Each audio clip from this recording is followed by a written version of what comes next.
Abdul Karim Sami Abu Afif with honor.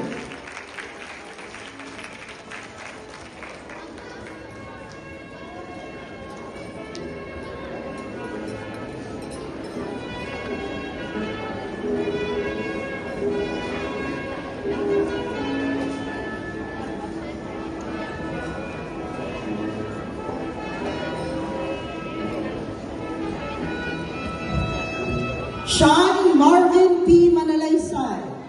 Sean will be receiving the Loyalty Award.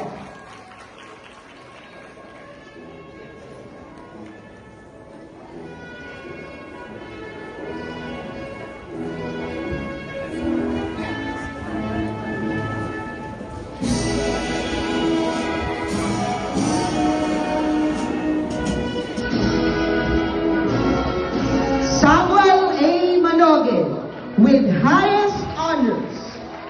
Samuel is also a recipient of the following awards: Best in Health, Special Citation for Journalism, Loyalty Award, and the Deportment Award.